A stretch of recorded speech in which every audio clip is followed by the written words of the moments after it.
Welcome to the Patient-Centered Primary Care Collaborative webinar. My name is Teresa Lee, and I'm the Executive Director of the Alliance for Home Health Quality and Innovation. The Alliance is a proud member of PCPCC's Executive Committee, and we are so pleased to be co-sponsoring today's webinar with the PCPCC's Care Delivery and Integration Center. By way of background, the Alliance is a 501c3 foundation dedicated to research and education on the value that home health care has to offer to patients and the evolving U.S. healthcare system. Working with researchers, key experts and thought leaders, and providers across the spectrum of care, we strive to foster solutions that will improve health care through quality and innovation. Today's webinar is entitled Bringing It Home with the PCMH, Partnering with Home Health to Improve Quality and Patient Outcomes. Before I get started, I have just a few PCPCC announcements. First, we have the upcoming Fall PCPCC Conference on October 13th through 15th in Bethesda, Maryland. You can register today at archive.pcpcc.net, and we are offering a $100 discount for the first 25 of you on today's webinar who register for our conference. The coupon code to use is 9WEB2013. That's the number 9 followed by web followed by 2013. In addition, PCPCC has several publications and learning opportunities coming out over the next couple of months, including a population health management guide in late September and an update to our 2012 report on the benefits of implementing the primary care medical home, cost and quality results. This is coming out in October. September is also Population Health Month and with the PCPCC, and we will be hosting several events, including our September 19th webinar on the health IT work of ONC's National Beacon Community Programs, and a September 26th national briefing on population health management with expert Jan Sidorov. Details for both events can be found on PCPCC's main website calendar, pcpcc.org. Before I introduce our speakers, I have just a couple of housekeeping announcements related to this webinar. First, you can submit questions in writing using your drop-down box on your screen. Callers can ask questions through this drop-down box, and I will ask these questions to the speakers after their presentations have concluded. Second, we will be recording this webinar, and the recording will be posted on the PCPCC website tomorrow. Now, I'm so very pleased to introduce our three speakers today. Dr. Stephen Landers serves as the President and Chief Executive Officer of VNA Health Group, New Jersey's largest nonprofit visiting nursing organization. Dr. Landers is a family physician and geriatrician and a graduate of Case Western Reserve School of Medicine and Johns Hopkins University School of Public Health. Prior to his role at VNA Health Group, Dr. Landers directed home and community-based care services at the Cleveland Clinic as the director of the Center for Home Care and Community Rehabilitation. Our other two speakers are Beth Hennessy and Paula Suter. Beth and Paula lead the Sutter Center for Integrated Care, where they develop innovative care delivery approaches for sustainable, high-quality, patient-centered care. Prior to joining Sutter, Beth and Paula and their colleagues developed the home-based chronic care model, which received national awards for excellence from Modern Healthcare and the National Association of Home Care and Hospice. The home-based chronic care model evolved into the integrated care model. Beth serves on the Coordinated Primary Care Initiative Arkansas Core Work Group and the Patient-Centered Medical Home Strategic Advisory Group for the Arkansas Healthcare Payment Improvement Initiative. Paula was selected as one of the 73 participants in the Center for Medicare and Medicaid Innovation Advisors Program. With that, I'm pleased to turn this over to our first speaker, Dr. Steve Landers. Hi, good afternoon. Really honored to get to be a part of this webinar. I think the title of the first section here is the challenge at hand. I hope I'll also take it from the perspective of the opportunity at hand as well, because we've got such a chance to make a big difference in helping patients and communities succeed. I think I have the easy job of our panelists here in terms of taking a look at the big picture opportunities related to bringing home the medical home, and my nurse executive colleagues that I'm working with really, I think, are going to get into the meat of the matter and provide some practical and really wise approaches to linking the medical home and care at home. My background and interest in really true love of home care is from the experiences that I had as a family physician making home visits, and also not just working with patients at home, but also working with the great array of home and community care professionals that are out there. I think one of the best career moves that I've ever made is associating myself more with visiting nurses and home and community health workers, because what they do is just incredible, and I think that there's a lot of opportunity for making better linkages between the work that's done in the community, in the home setting, and with the medical home. This is a big opportunity. I think of some of the basic lessons that I learned in my home visits, and they're really what drive my interest in this subject. It has to do with, one, we see people differently when we're able to take care of them at home. This enhanced view often has practical implications for the type of care that's delivered. This may be things like their medicines, or how they manage nutrition or chronic illness-related tasks. It also humanizes the person, and we learn practical things about their background that may help us connect better and change the relationship. Certainly when we bring care home, it's an access intervention that's probably most relevant for the lowest mobility populations, also for people with other social and cultural barriers to care. Care in the home setting can be safer in many instances than institutional care when appropriate, because of reducing some of the risks, particularly think of the frail elders and the hazards of hospitalization.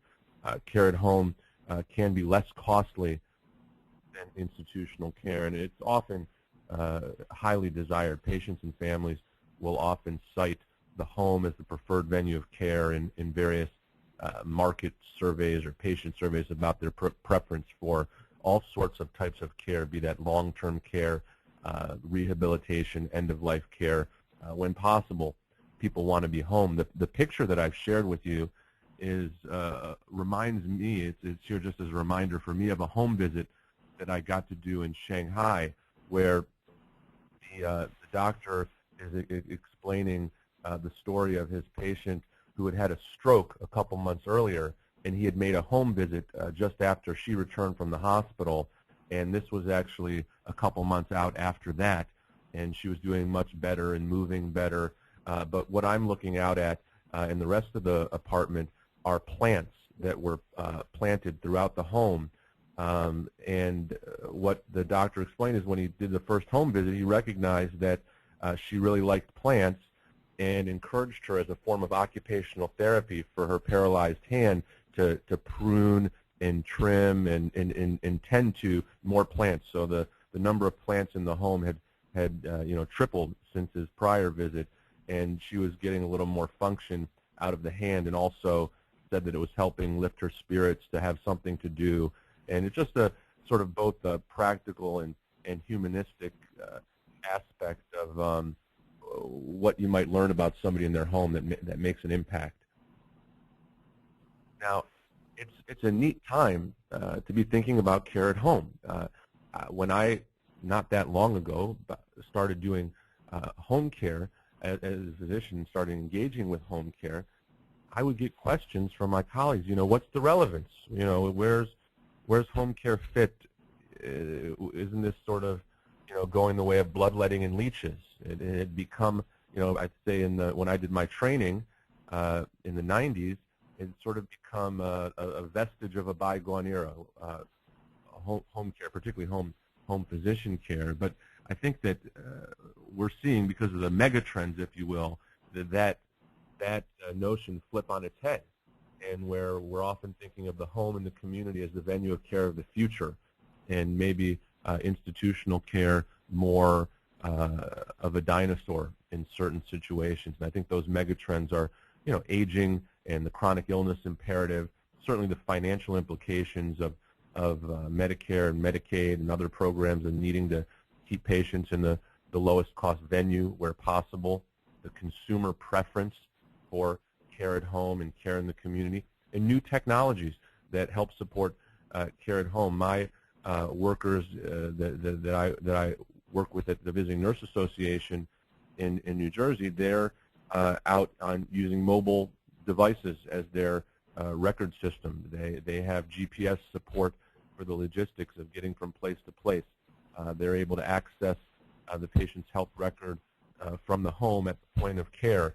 And more we're trying to figure out ways that monitoring technology and apps and other things can better help us triage, support caregivers. So technology is changing the possibilities at home as well. So I think the patient-centered medical home movement, if you will, that's what I think of it as a primary care physician, is really just an incredible initiative in American healthcare. As a family doctor that primarily is working in home and community services and not in a medical practice, I'm not daily getting to think about the medical home concept. So the opportunity today to engage with you all is just incredibly exciting. I think that the concepts that have been embraced in the medical home movement related to mindfulness and holistic care and coordinated and integrated care and a focus on safety and quality and access just really embody, for me, the reasons why I wanted to become a family physician in the first place, quite frankly. And I think are really just really wonderful advances in our thinking about primary care. Actually, one of the things that drew me into home care was where I saw this as an opportunity to focus on the whole person and focus on care integration and quality. And also, the other thing I should have mentioned in my last slide is focus on the family caregiver. In my training, I got to work briefly with one of the founding leaders in family medicine, Jack Medalley, who wrote about the hidden patient being the family caregiver. And often the real issue behind a patient not succeeding or things not going well is the suffering and the stress that the family caregivers are undergoing, and that we have to recognize that, and that can help us move forward. And certainly one of the things you get a great view of when you help people at home and see people at home is the role of the family caregiver. Now, as I look at the medical home movement, I think that one of the challenges is to be sure that the medical home can reach out beyond the people that show up in an ambulatory practice to the population of people that may be hiding in the shadows, if you will. I think there's a risk if we don't look to the community and the home to, as a colleague, Mike McGee, said, we could get to where there's too much medical and not enough home. I think the populations that are particularly at risk of being missed are patients with activity limitations and cognitive impairment. Those in transition that seem to be cycling between hospitals and post-acute facilities, the quote-unquote frequent flyers, if you will. They may be showing up in all the places where their costs are high and they don't want to be, but not in the ambulatory practice. And then certainly those with multiple coexisting conditions and the mentally ill present particularly high risk of being missed and overlooked. Just to sort of emphasize the megatrends and the implications, I think, for the need for the medical home and the care at home movements to intersect the demographics, moving from 40 million older adults to nearly 90 million over adults, in the coming decades. And it's not just the number of older adults that is impressive. It's also the proportion of the population that will be older. Looking at the demographics, anticipated demographics of the entire country in 2030, those mirror the demographics of Palm Beach County, Florida, after the 2010 census. So we're looking at the entire country having similar demographics as one of the major retirement communities of the country has had in the past decade. And then if we turn to those older communities, the retirement communities, older regions like where I'm from, back in Cleveland, Ohio, the demographics are going to be even older than these national average, where 1 in 5 in the population in the country will be over age 65. And I think another thing to emphasize is while we've made a lot of advances in acute medical care and chronic illness care, the prevalence of older adults that are anticipated to have activity limitations really looks flatlined by projections. This may be that people are maybe living longer, maybe surviving things that they hadn't survived in the past, but not without ongoing consequences and ongoing needs. We see roughly a flat line of the trends of activity limitations among older adults. And this is not just a marker of disease severity, but also this is a marker in my world of difficulty accessing usual care, particularly when people have 3 or more coexisting ADL deficits. This has incredible implications for how and where people can access care. If we're going to succeed in having a phenomenally successful medical home movement, we're going to have to figure out how do we reach these individuals that have activity limitation that may be impacting their ability even to get to the medical office. This is not just about access and the humanistic aspects of access. We know that functional impairment, activity limitation, also correlates to more spending. So for any given number of chronic conditions that a patient may have, when they have activity limitations, those are the yellow bars in this slide, their spending looks like it's almost double.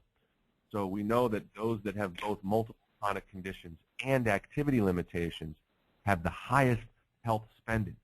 So if we're going to succeed in both addressing quality but also cost of care, we're going to need to touch on these high-risk populations that because of mobility may be at risk of not showing up in the doctor's office. How do we reach them? How do we address their needs where they might be, which can be at home? And another slide emphasizing this point that we can't overlook as we build our medical homes, these low mobility, high risk patients here looking at those with multiple chronic conditions that often also have activity limitation, that at least in the Medicare population, nearly 80% of the spending being driven by those that have 5 or more coexisting chronic conditions. And we think of what's the practicality of these individuals with low mobility, high spending, going to the heart failure program on Monday, the diabetes program on Tuesday, the depression program on Wednesday. There's a need for that integrated medical home model, but it also a need for that model to reach out somehow into the community setting and meet them where they are because of the mobility issues and the other access issues. So I hope that these statistics and themes that I shared have helped to frame the opportunity of better connecting home care with the medical home. And I'm going to leave it to my colleagues to move the discussion forward. Thank you, Steve. This is Beth Hennessy, and I too, like Steve, am honored at the opportunity to talk with you today. And I think you'll hear both in Paul and my remarks as well as in Steve that we're absolutely passionate about person-centered care at home and the role that home care and home health providers can bring to meeting the patient-centered medical home milestones. So for the next few minutes, Paula and I just want to highlight a few of the current home health delivery practices that clearly support the patient-centered medical home. We've chosen just 6, and 6 practices that are milestones for transforming medical practices, and each of them are designed to achieve better outcomes, but specifically the outcomes that come for partnerships with an informed, activated patient and the prepared, proactive practice team. What you see here on this slide is just a quick graphic that depicts an example of one home health agency's dashboard for meeting clinical and satisfaction and operational excellence. What I want to draw your attention to, though, are the 2 items that are bolded, one under clinical and one under patient experience, that is OASIS and HCAHPS, and to let you know that no matter where the agency is located, no matter what type of home health agency it is, hospital-based, freestanding, for-profit, not-for-profit, all Medicare certified agencies are required to collect measures of quality, which is the OASIS data set, and patient experience, which is the HCAHPS set. These measures are benchmarked and publicly reported, and agencies are expected to use these measures to continuously improve through the OBQI process, the outcome-based quality improvement process, to improve the care that we deliver and improve our outcomes. So you know that the collection of this OASIS data and utilization of OBQI is not a recent event to the home health industry.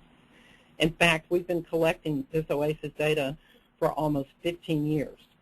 So I think it's fair to say that home health agencies across the country not only have significant experience in using data to drive change and improve our care, but we, like other healthcare providers, are clearly in the practice of being transparent on our quality of care measures.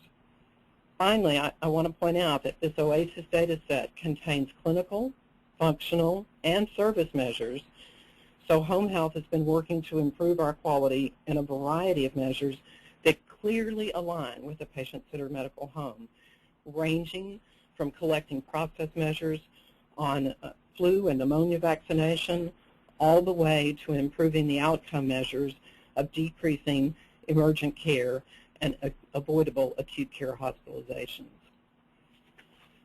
In this slide, I just want to mention to you that in the advent of healthcare reform, home care providers are faced with the same challenge that all healthcare providers are facing: the need to achieve great clinical and patient experience outcomes in a fee-for-service world while simultaneously preparing for the value-based population management reimbursement world of the future. As a bottom line, home care providers struggle to make both work, so many home health organizations have invested the time and the resources to, in essence, redesign their practice delivery to simultaneously achieve both outcomes. What's depicted in this slide is one such redesign of home health care delivery that Paula and I have firsthand knowledge of, and is in reference to the model that Teresa introduced that we have implemented in home care agencies across the country.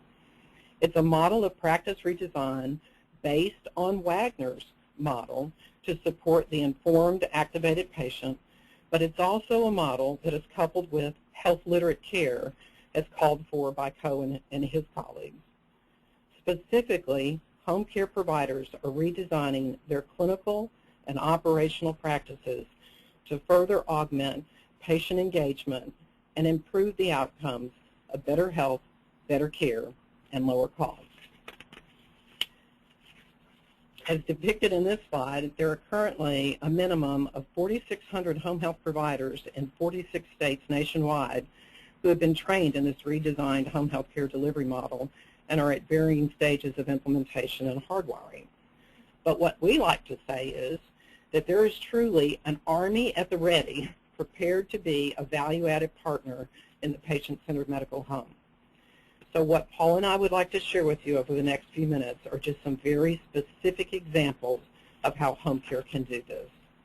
The three that I'm going to touch on are care management, specifically the core competencies for a care manager, and under improved patient experience, specifically how to improve patient engagement and provide health-literate care. And finally, under care coordination, how to deploy best practices and care transitions and move towards meaningful data exchange, not focusing on the electronic exchange of data, but instead on meaningful information exchange.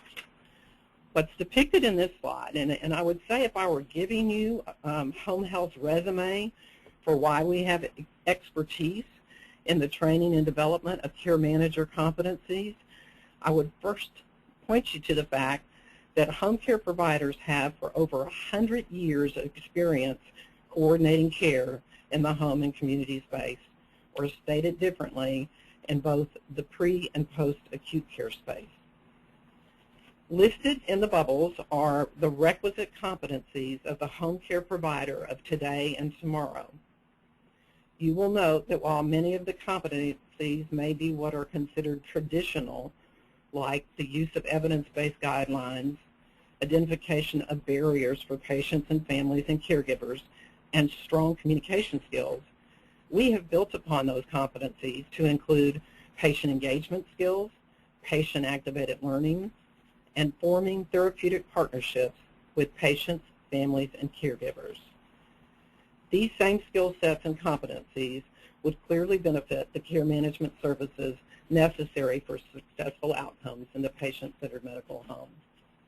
But just a little word to the wise, as we continue to refine and expand our skill sets, I want to say clearly we are raising the bar for home health staff to get out of their comfort zone, to be literally, as the graphic depicts, to be what feels like being a fish out of water, and to add to our competencies the skills and support needed for patient engagement, truly that patient-centered care, and to have our practice be a practice that supports behavior change, that builds patients, families, and caregivers' confidence, and that, in fact, is a guiding approach to care instead of a directing and ordering approach. We like to say that while we've employed evidence-based practices for behavior change in patients, those same practices we need to deploy within our clinical staff to change their practice. I want to spend just a few minutes on this next slide because of the importance of patient engagement and improving outcomes of care, sharing with you just a simple tool that we provide patients. Yes, our home care clinicians use it, but I also want to let you know that these forms, we've got 13 of them, are currently being used by hospital case managers as well as physician practices. At first glance, this form may look very simple, but what I want to clarify is it is actually simple by design with the application of what's referred to as universal health literacy precautions. Just in case anyone on the call is not familiar with that term, yes, it does mirror the concept of universal precautions in hand washing, but instead of preventing the spread of infection, what universal health literacy precautions define are practices to address the significant prevalence of limited health literacy, not literacy, but health literacy in our country today. It calls to the forefront the system demands that our patients are faced with in both the verbal and written communication we as healthcare providers often place on our patients and families. In this form, you can see that the font, actually this is the front of a form that is typically referred to in the industry as a stoplight or a red flags tool, and it's designed to help the patient engage in self-assessment and self-management. This one, of course, is for heart failure, and as you can see in the title, it's helping the individual take control over my heart failure at home. The tool is formatted using key universal precaution principles. The font is in the appropriate font, graphics, plain language, but what you can see highlighted in red is that it's also formatted to support the principle of having the patient say and do as they use this tool to conduct a daily quick assessment of their health status and take action indicated based on their findings. Again, we have found these tools to be useful for physician practices, as it even takes the content of what we're teaching on controlling heart failure at home and supports the best practice of teach back, which has also often been referred to as chunk and check. Chunk the information in small bite-sized pieces, and the form does that, allowing both physicians and your office staff to pick separate topics to review with the patient, until which time they can teach back and understand it. The back of the form lists on the left-hand side are evidence-based practices translated into patient terminology, so the patient, along with guidance from the clinician, then uses this to choose which evidence-based practices they will implement and actually set the SMART goal. This is very similar to the action plan that many patient-centered medical home practices have adopted. This is a graphic depiction from the Blue Shield of California survey done on empowerment and engagement of low-income patients. And as we leave this topic, I think the biggest point I want to make in here is that this graphic depicts really the whole process of patient engagement and empowerment starts with clear information, both verbal and written. Finally, while it's outside of the scope of what we can cover today, clearly further research is needed in this area, but we can tell you it has been our experience that adopting health-literate care has not only improved patient engagement, it's improved clinician engagement, and it's improved clinical and patient outcomes. Bottom line, health-literate care plays a significant role in our providers' ability to engage patients and empower them. I want to briefly talk to you about care transitions, and as you're very familiar with, Dr. Eric Coleman defines transitions as transitions occurring across a continuum, meaning across settings, providers, and time. This visual depicts home care's role in multiple transitions. While it's probably very evident that home care provides care transitions when a patient is discharged from the hospital to home, it may not be as well known that home care transitions patients from the SNF, from the physician office, from rehab to home, as well as from one level of care to the other, as depicted in the services under home-based care, so when a patient's transferring from home health to hospice. We also have experience in managing transitions among providers when a home health patient under our care is transitioning information from the PCP to the specialist to the wound care clinic to the pharmacist, etc.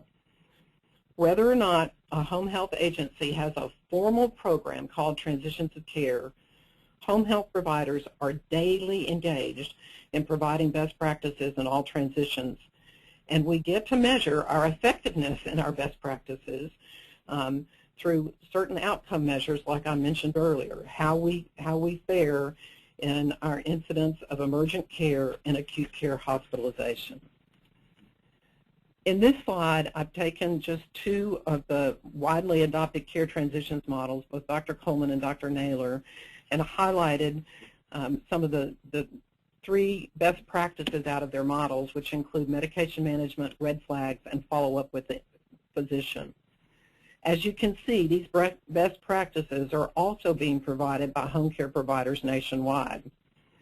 Additionally, many agencies are adopting the personal health record and self-management support practices listed below the table.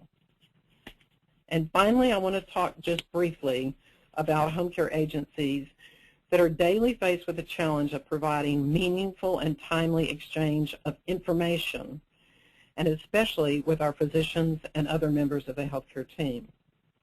Again, many home health providers have adopted the best practice of SBAR, Situation, Background, Assessment, and Recommendation, to provide this critical information exchange.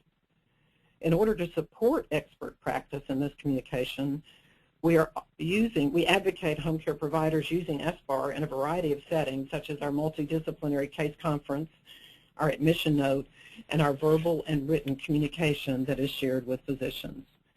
And last but not least, yes, we even advocate patients, families, and caregivers use SBAR when communicating with their physicians by completing an SBAR sheet that we have in the personal health record before calling their provider. I can also tell you that within our system, some of the patient-centered medical homes are actually using this type of form for the medical assistants to answer calls and take the note to provide the information to the physician about what the patient or family or caregiver is calling about. So it's become a very valuable tool for assisting with meaningful information exchange for the physician. So at this point, I will turn it over to Paula to review 3 more specific milestones and practices that are aligned with home health practices. Thank you, Beth. I also want to echo both Steve and Beth's comments about being honored to have the opportunity to speak with the audience today. Particularly, I'm hoping that going through these next 3 milestones, that you might start thinking about opportunities for collaboration. I'm hoping that that kind of thinking will be inspired. What I'm going to review in the next few slides are some practices that are used in traditional home health, but also practices that we do advocate for when we work with national groups like the Alliance and Home Health Quality Initiative. I'm going to be reviewing very briefly how we might help align efforts for Milestone 4, providing care management for high-risk patients, and also how we might assist in the shared decision-making process with patients. And I'll give you some specific examples of how we're doing this today. And then lastly, how we plan to use data and are using data to drive improvements. And I'll show you some specific examples of that as well. So I'm going to start off with Milestone 4. I do want to let you know that the traditional home health care delivery with the start of care visit does include medication reconciliation. It is a condition of participation for Medicare reimbursement. And as you can see, it's not just comparing 2 lists of medications. It must be a comprehensive assessment that includes identifying any potential adverse effects or drug reactions and ineffective drug therapy and querying the patient about side effects. When we conduct medication reconciliation in the home, it's equivalent to a brown bag assessment that you hear in reference to the patient-centered medical home, in that patients are asked to bring out all medications from wherever they are stored in the house, such as on the couch or in the purse or in the kitchen cupboards, so that we can be really sure that we can see every medication that they may or may not be taking. Not only do we conduct a thorough review and reconcile any issues, but almost every home health EMR vendor includes a software program that evaluates the medication regimen with regard to potential drug-drug interactions or potential duplicate drug therapy. We also follow the recommendations from the American Medical Association in their publication, There and Home Again Safely, by using open-ended questions asked in a matter-of-fact style to find out about concerns about medications that might lead to non-adherence in the future. As an example, we had a patient recently where we asked, did she have any concerns about her medications? And she relayed to us that she stopped taking her antidepressant because it wasn't helping her. And with further questioning, it was determined that she was taking it on a PRN basis instead of daily. So open-ended questions can be very, very valuable. On the next slide, I want to show you some additional assessments that are hardwired into our standard OASIS data set that Beth alluded to earlier. These are part of our core screenings. I'm listing just a couple of those for you to see. The fall risk assessment has to be a multifactorial assessment, and it must include a validated tool. And the PHQ-2, which is a depression assessment tool, is also embedded in our OASIS data capture with those 2 gateway symptoms of depression as a query. In our agency, as do most agencies, full PHQ-9 is utilized when the PHQ-2 is positive. And we also advocate for tracking scores over time, not just a one-time event, but over time, so that we can really assist the physician with monitoring treatment effects over time. Oops, on that, I'm sorry, I need to go back one. On this slide, we want to show you that we do advocate for identifying some of the most common barriers that are found in our particular population. Medicare clearly advises us that OASIS is just part of a comprehensive assessment. So therefore, agencies do augment their assessments, and in particular, look for barriers that may impede on self-management. As an example, we really understand that medication reconciliation is a key focus for improving care transitions, but we also understand, especially when we're out in the home over time, that medication adherence over time is often an issue, as is the potential for making medication errors, sometimes due to limited literacy or cognitive deficits. So we utilize validated tools to assist in the identification of those barriers. For example, in the MATCH tool, they refer agencies in ambulatory care to utilize the mini-cog if you do believe there might be a cognitive impairment, since patients in the early stages of those are so good at compensating socially. So that is something that we definitely utilize when we believe there might be an issue, and then refer to the physician for further assessment based on findings. Much of the emphasis related to decreasing medication error risk today seems to revolve around evaluating the medication regimen itself. Is it too complicated with regard to dosing adjustments or the actual numbers of medications, for example, or are there Beers list medications that may be problematic in the elderly that are ordered for the patient? This, what you see in front of you, is a care planning tool that we've developed that incorporates 2 additional domains. It can be assessed well in the home. Patient behaviors that we consider might be at-risk behaviors, such as hoarding medications that have been discontinued or using multiple pharmacies. And then the third domain that we've added is looking at cognitive physical barriers. Does the patient have a cognitive deficit? Do they have low vision or swallowing difficulties? This tool is embedded in our EMR software with prompts for interventions to consider for each barrier identified. We're actively working to really create a universal precautions approach to health literacy, specifically in our medication management area. In our care transitions program, we do advocate for targeted visits specifically related to medication instruction and management at the beginning week of care, and the resultant planning of needed interventions. An intervention that we're really excited about is the development of a patient-friendly medication list that can be utilized for patients with limited literacy or when English is not their primary language. And we've worked with our EMR vendor to include it in their software. We do advocate as well for prompts in the EMR at every visit, such as, what questions or concerns do you have about any of your medications? And our next project is going to include creating stoplight forms similar to the one Beth showed you on heart failure, but for patients that are on high-risk medications to help them monitor those high-risk medications.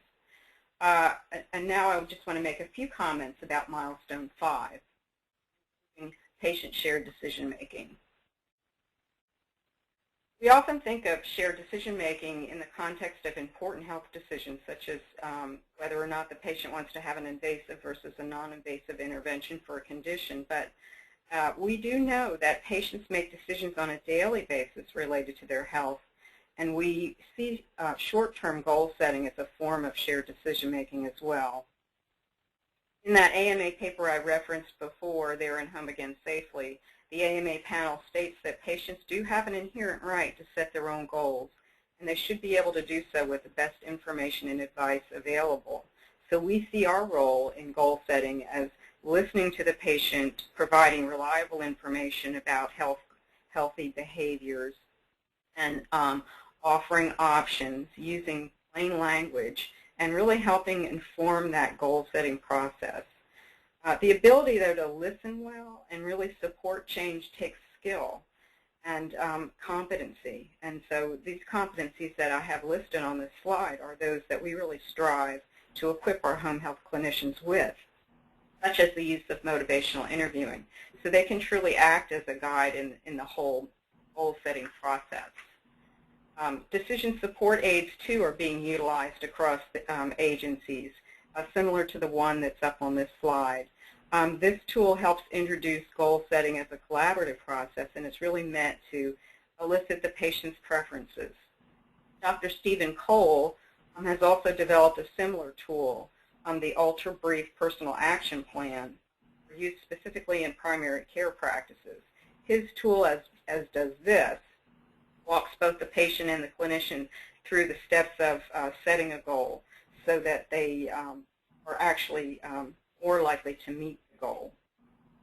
Our vision would be for us to be able to collaborate as a team on these efforts in a real unified manner. We also believe that the major purpose of goal setting is to structure it so that it does maximize patient success and build self-efficacy.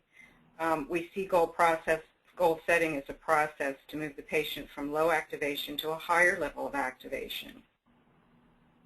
So we do include as part of the process working with patients on maybe roadblocks that they might stumble upon when they're working on a goal, and also how likely they are that they feel that they're confident in achieving it, so that we're really stacking the deck in their favor and helping them experience what Dr. Albert Bandura refers to as a mastery experience, which builds self-confidence. Goal setting really does need to be structured, and this is very important. I think if you really want the patient to feel connected to the process and engage in the process. So we do go through a structured process with the patient, and I'll have to say that it's really exhilarating to watch a patient who is simply surviving from one exacerbation to another to a patient that really becomes interested in managing their own condition. This happens when goal setting is structured in a way that maximizes success. One of our patients recently told us that for the first time in a long time, he felt like he was in control of his heart failure instead of it being in control of him. This slide depicts a screenshot from our electronic medical record that is projected during multidisciplinary case conference. And the purpose is to ensure that the conversation during case conference is really driven by the person's goal, and the discussion revolves around that. We know, too, that the Institute of Medicine definition for self-management support does include problem solving as well. So this is where problem solving can take place. When patients aren't making progress, and when sometimes they are labeled as non-adherent, we believe our role is to ask why. We even ask clinicians to come up with a differential diagnosis for the patient's non-engagement. And I think this is proven, too, to be very valuable for searching as a detective for reasons why the patient is not engaged.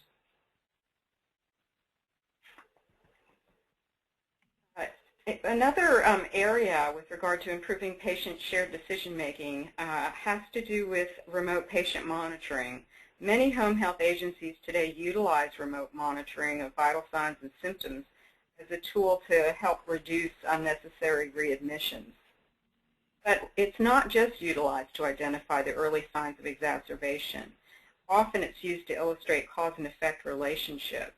So when the telehealth nurse talks with patients about their own personal data and helps connect the dots between behavior and results, for example, between, say, what they had to eat yesterday and their blood glucose results, the patients seem to become much more interested in seeing what's going to happen if they change a particular behavior.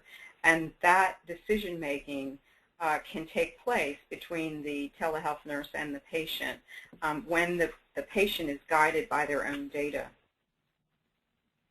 Before I turn the presentation back to Dr. Landers, I just want to make a few quick comments about milestone 6.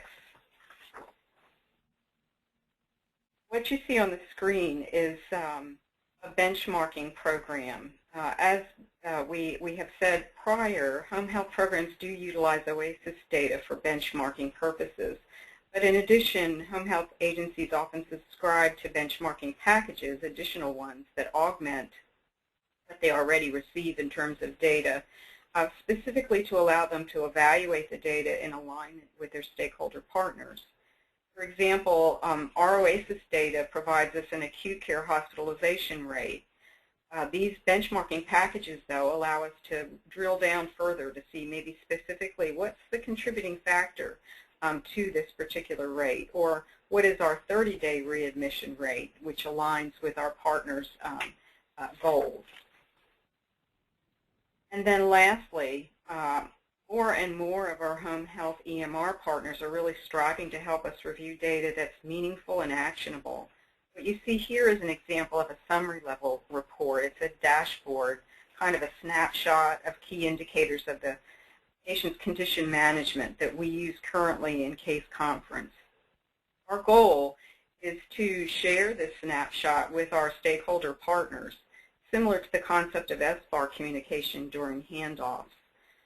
We also have a goal to include those key critical assessments that are of value to the patient-centered medical home and have those as part of the dashboard, in addition to the patient's personal goal and their progression toward goal, so that we can better collaborate with our physician partners and assisting them in attaining the milestones. So with that, I'm going to turn the presentation back over to Dr. Landers. Thank you. And I'm going to be brief and wrap this up, and hopefully we'll have some questions to respond to, because I think a lot of key points have been raised. What I do want to point out, it might have been better up front, but better late than never, is that as I think about the medical home and its interface with home care, it sometimes gets confusing. What home care are we talking about? The world of home care is it's a bit fragmented in the sense that there's a lot of different types of organizations providing care at home, and I think they're all have different relevance to your efforts. I also think that hopefully, as the medical home concept takes hold, that there will be some blurring of the lines of the model, so that patients will experience seamless care and providers will spend more time focusing on the things that matter to patients rather than the administrative differences between one type of support or another. We've talked a lot today about the home health agency, and there are over 11,000 Medicare certified home health agencies in the country. Home health agencies typically provide services to people that meet what I would say are relatively confusing homebound criteria, or being confined to the home, and also provide skilled nursing and rehabilitation services on an intermittent basis for people really in the acute medical care system. There's a variety of different types of custodial care or long-term care supports. Each state Medicaid program approaches in-home custodial care differently, and for people that are not Medicaid eligible, custodial care or basic supports for meeting activities of limitation or companionship or for safety, these programs may be out of pocket. They may be a patchwork of family caregiving and out of pocket. They may have some degree of long-term care insurance benefits through either employer or self-purchased plans. Most people, though, that are not eligible for Medicaid are looking at out-of-pocket expenses for custodial care, but often it is the custodial care which is more important than anything else in making sure a patient can remain successfully at home. I know that I've had a number of patients that were experiencing unnecessary hospitalization not because they didn't have medical care or nursing care or rehabilitation, but their basic human needs weren't met. Those basics of life like safe food and safe housing, if those aren't met, it's very hard for a person to succeed, and those are often unaddressed. Medical house calls are more available in many communities. It's not an easy service to offer from a physician standpoint because the logistics are difficult and the payments are not that substantial. But there are a number of initiatives going on to increase access to medical house calls, nurse practitioner and other advanced clinician house calls that can play an important role, particularly for the most low mobility, high risk subset that just is not going to get regular office-based primary care if the care is not brought to the home.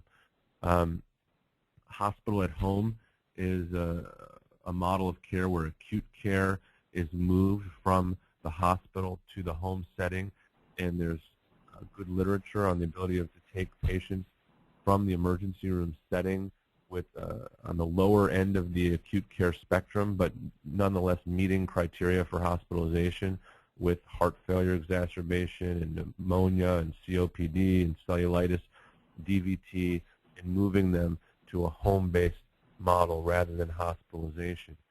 And then also, we must not forget that much of the hospice, palliative care, and advanced illness care concepts are home-based models. So as we think about how do we reach out into the home setting as a medical home, the hospice, home-based palliative medicine, and advanced illness care concepts are very important pieces of that home care toolkit. Finally, I think that, and as Paula shared, there is an increasing role for technology and care at home. I think that it is not yet defined, but as we see the way that mobile and digital technologies are changing the way that we interact with one another socially and in business, I think that many of these concepts will have applications for care at home, both in improving the efficiency and quality of our current models of home care, but in some instances maybe replacing them as standalone models. What does that virtual visiting nurse visit look like? What does the house call that comes through the monitor rather than the front door look like? I think that these are unanswered questions, but I think that they will have implications for what care at home looks like in the future.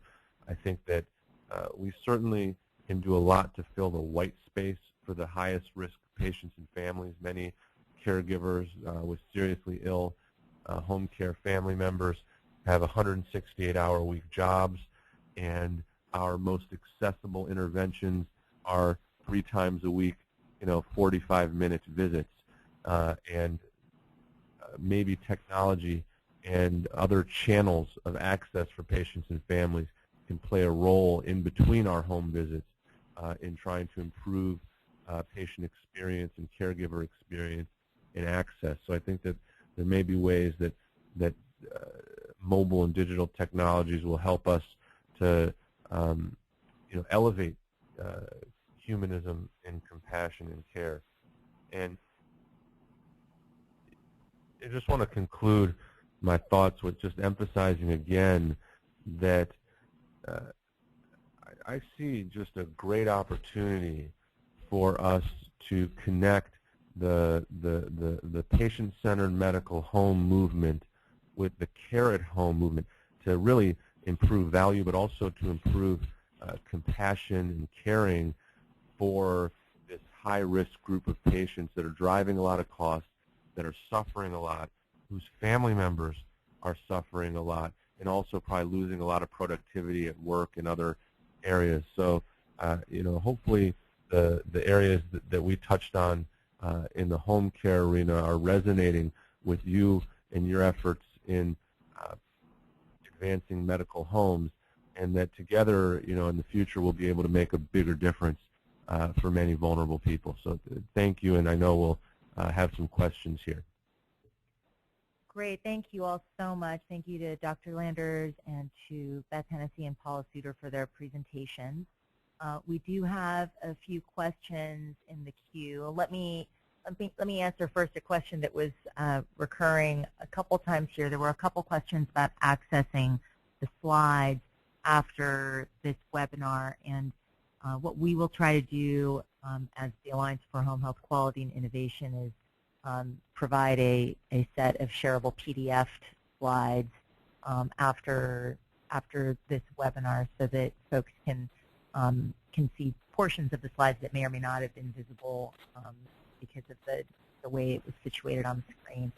I will also ask Beth or Paula to answer this question. There was a lot of interest in the stoplight form that you shared on controlling heart failure at home, and I'm wondering if you all can answer the question as to whether or not those tools are available anywhere.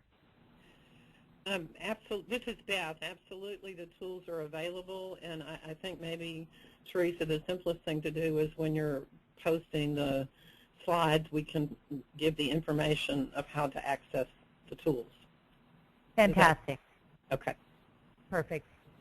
We've got some substantive questions here as well. The first question here comes from Jeanette Avina, who asks, how will the home health agency work with the primary care physician and develop a coordinated care plan?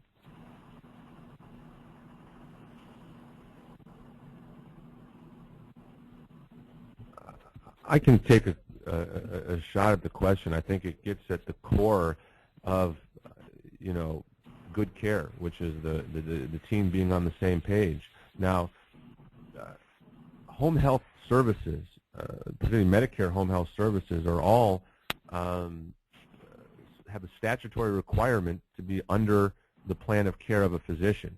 So the regulatory guardrails that home care agencies work under are by design physician directed. Now, whether or not physicians are being engaged, or whether or not physicians are engaging home care agencies in the details of the plans, I think that's variable from place to place, and I think that there's a big opportunity for the clinical leadership of home care agencies and the clinical leadership of the medical practices to start to really think about what should our care plans be. Now, one of the frustrating things on the home care side, I can tell you, even though I'm a physician wearing the home care hat, is that often physicians, even in the same practice with the same specialty, have different expectations for care plans. Something as basic as what's the right amount of home physical therapy visits for a patient returning from a common orthopedic surgery. I've seen physicians, disagree. So there is a need, I think, for standardization and customization with specific needs of practices and certain patient populations. This is going to be a long road of work between those medical homes and those agencies, because there's not a ton of evidence out there, quite frankly, to guide some of these care plans. I think there's some, and where there is evidence, we need to use that. But then also there's some variability in physician practice, and so this is just an important topic and much room for opportunity. There are, if your practices are not aware, there are some Medicare reimbursement codes that are probably underutilized related to care plan oversight and certification and recertification of a care plan that pay physicians for the work involved with developing and overseeing a care plan for patients in home health. And I think that time really needs to be spent working with the care managers and the clinical managers to get the plan right. And then, Steve, this is Beth. To add to what you're saying is that in the example that Paula showed you in that dashboard, it has been our experience that some of the tools that we have been in the past required to use, such as a form called a 485, where we are sharing diagnosis and meds and orders and frequency, like Steve mentioned, is not a very useful tool for physician practices to really, first of all, what we realize is that tool is very heavily clinical goal driven as opposed to the patient goal being included. So we are working to try to move that tool that we share, while we still have to get that order set signed. When you're asking about a plan of care, that example of the dashboard is moving to get a tool that depicts the patient-centered goal, yes, medicines, yes, visit frequencies, yes, interventions, but clearly form something that is a plan that we can collaborate and be more of a one-page summary that is useful for communication and collaboration on the plan of care that is patient-centered. Yes, and this is Paula. I just would like to add one more point, and that is that at our healthcare system, as is typical of many, our home health agency's EMR differs from our physician partners' EMR and the hospital EMR.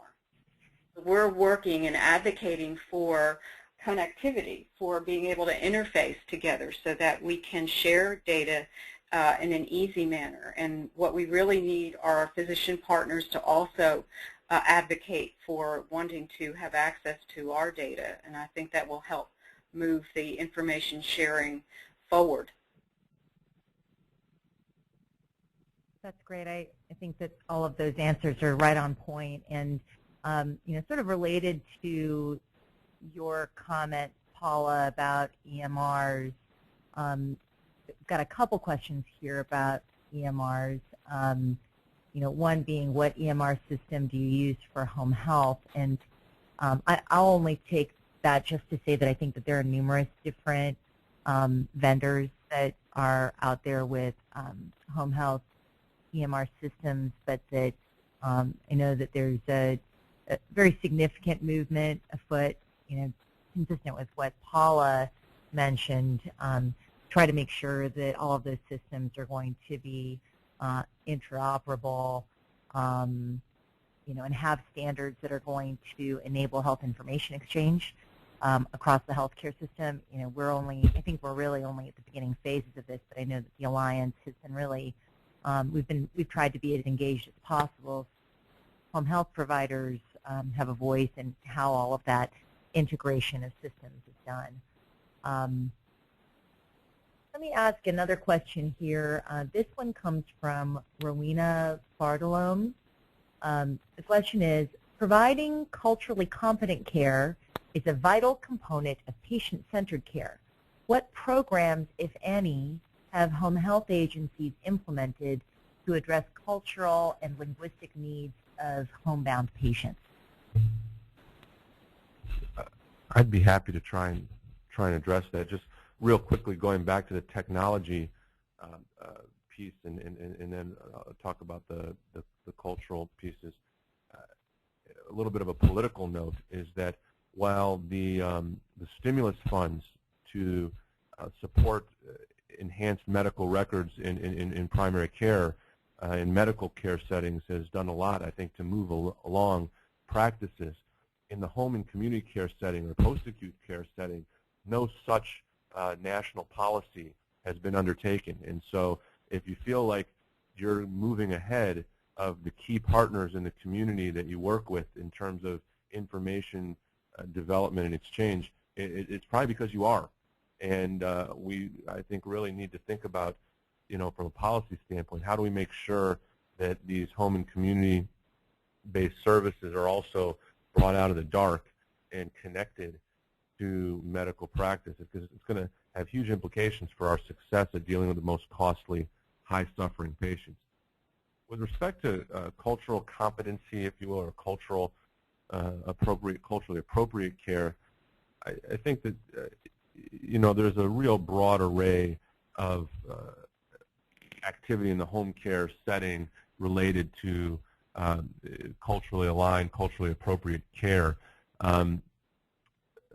For one, the act of seeing people at home really cues you in to aspects of a person's culture that you may not have known about when you see them in the sterile setting of an office or institution or facility. So I think that just the act of having the humility to go out and see somebody at home helps elucidate cultural issues. Many agencies that I've seen throughout the country have culturally specific programs or linguistically specific programs. So in certain communities where there may be a prevalent population that have non-English as a first language, or have other cultural, spiritual, or religious aspects, it's not uncommon to see home health programs tailored specifically to those populations, with even with hiring and training staff that may have a background or knowledge in those cultures, norms, and languages. So I think that that's fairly common. I think the use of interpreter services, this is one of the areas where technology, I think, can continue to make a big impact. The use of on-site point-of-care interpretive services is growing, and that's another opportunity, particularly where, you know, you're in an area where there may be so many different cultures and languages that the feasibility of having on staff real time any one person may not be possible, but through the use of technologies and telecommunication, that's an opportunity. Yes, and this is Paula. I'll also give one example of the importance of culture. I think Dr. Landers is correct. Because we're in the home and we see the influence of culture firsthand, I think we may have a bit more of an advantage, at least a heightened awareness of the importance of culture. And as an example, those stoplight forms that Beth showed you that we have in 13 different conditions and representing also symptoms that patients have to manage. One of the first questions that was raised with regard to those from our own staff was, when are we going to have these in all these different languages? And we're now translating them into, I think, 10 different languages. But in addition to that, we vet everything with our patients due to our universal precautions health literacy approach. It also is important to make sure that everything that we prepare meets cultural needs. And so our stoplights are reviewed by patients representing various cultures to make sure that that the material is appropriate for them.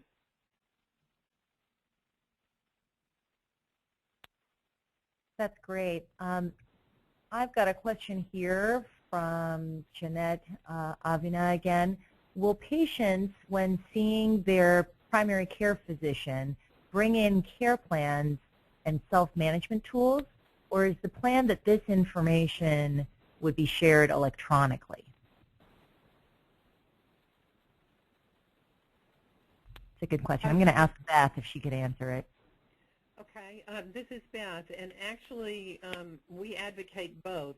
The reference that we made to the personal health record is a record that belongs to the individual, and it is their information, and it is designed for the patient to bring to all physician appointments, including the primary care physician and specialist, to help in the exchange of the plan of care and patient-specific information. But again, as both Steve and Paula have alluded to, we really see the role of the use of technology to actually exchange that plan of care with all members of the healthcare team, including the primary care physician.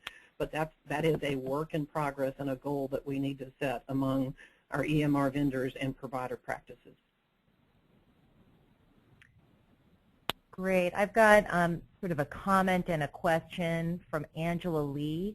The first comment is just that I think that the idea of home visits by the doctor is a great idea in meeting the needs of patients. The question is, are there certain criteria that have been developed that help to determine if patients should be visited by a primary care doctor in the home? Yeah, those are great points, And I think that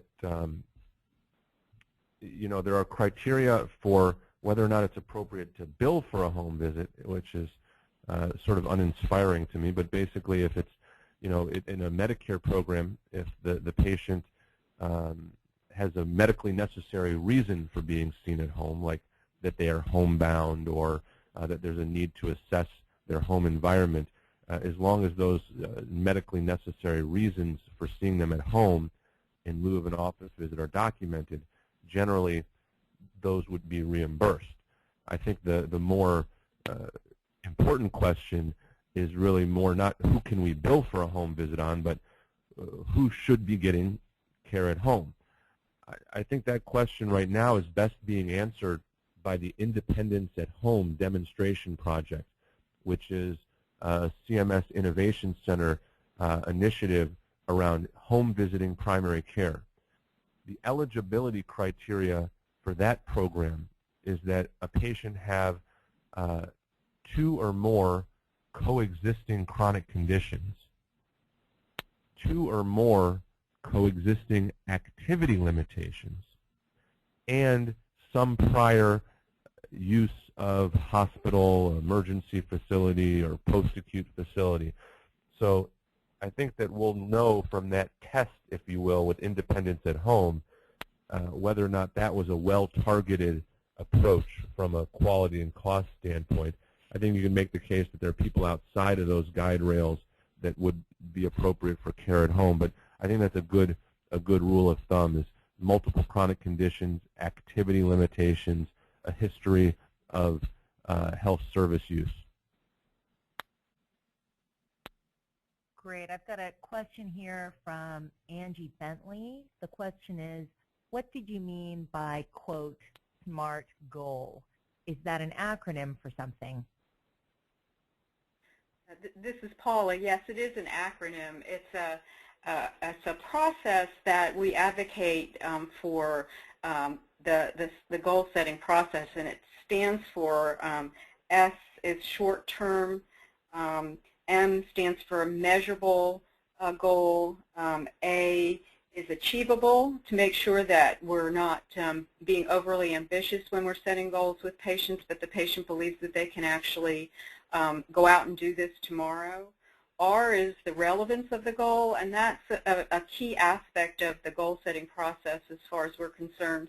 We want to always tie the condition management behavior that we're asking the patient to consider doing with their personal longer-term goal, and that's where we make that connection in the SMART goal-setting process.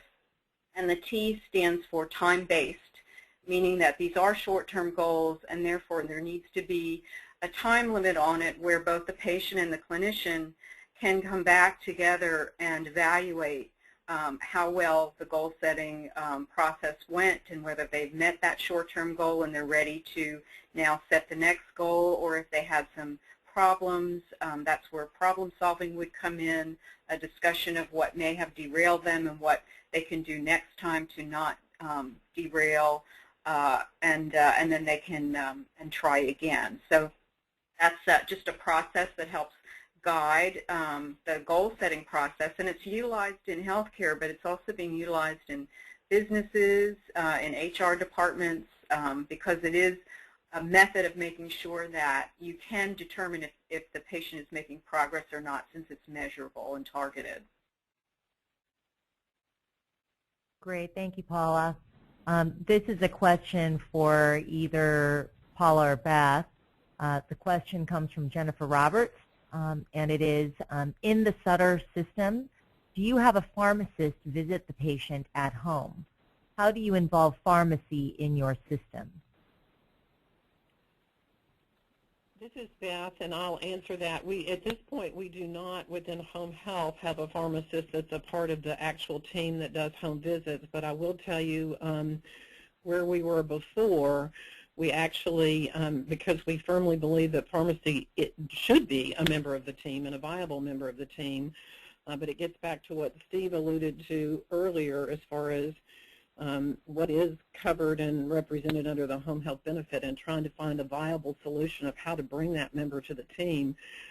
What we actually did was partner with schools of pharmacy, and 4th and 5th year students attended our case conferences and also made home visits, especially on those where we were doing, as Paula mentioned, that whole process early in the episode to reconcile medications and identify discrepancies, and they actually participated in the home visit, and it had a phenomenal impact on clearly supporting our clinicians in this process, as well as effectively communicating with the prescribing physicians about what the needs were and suggested recommendations of changes. So we definitely believe it is a practice that is worth pursuing, how to make that role of the pharmacist a part of the team. Great.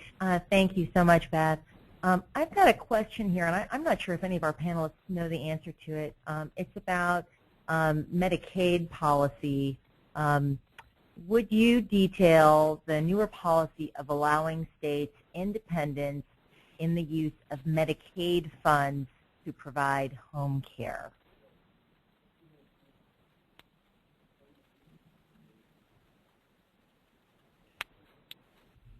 I certainly can't detail the medical policy here, but what I can say is that the CMS has shown a fair amount of flexibility to the states in terms of how they implement their Medicaid programs, and there are a number of states that have used their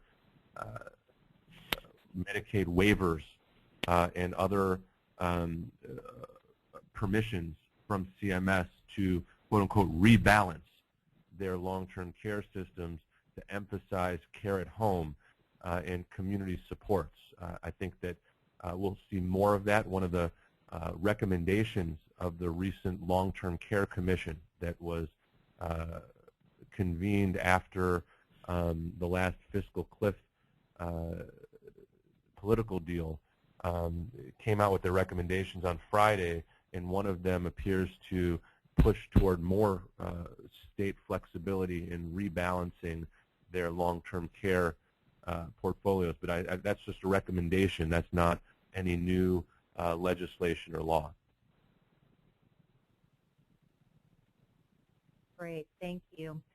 I think that we've covered the bulk of the topics in the questions box. So I'm going to thank all of our speakers who've just done such a tremendous job of sharing their perspective and their experience related to really how to bring the patient-centered medical home into the home in order to improve the quality and efficiency of care for patients and for the entire healthcare system. So I want to thank Steve Landers, Beth Hennessy, and Paula Suter once more.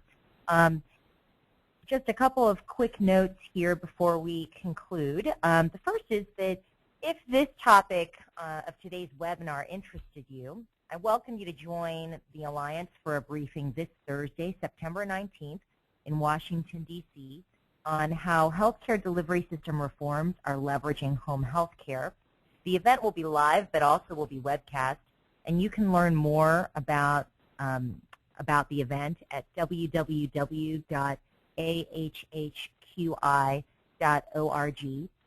Several of you asked about accessing slides and other materials that were referenced throughout the presentation. So again, I would have you go to the Alliance website, ahhqi.org, to find access to those materials. We'll post them on the website within the next day or so. And in addition, we'll try to work with the PCPCC staff to try to make sure that we have some kind of cross-link so that it'll be easy to find in conjunction with the webinar recording. As a final reminder, the coupon code for the Patient-Centered Primary Care Collaborative Fall Conference is 9WEB2013. Again, that's the number 9 followed by WEB followed by 2013. And again, the first 25 to register with this code will get a $100 discount off of their conference registration. So I hope that all of you will go to the PCPCC website and get registered. That concludes our webinar today. I want to thank all of you for tuning in. I feel like this was a tremendous webinar, but please feel free to contact me, Teresa Lee, at tlee@ahhqi.org should you have any questions. Thank you and have a wonderful day.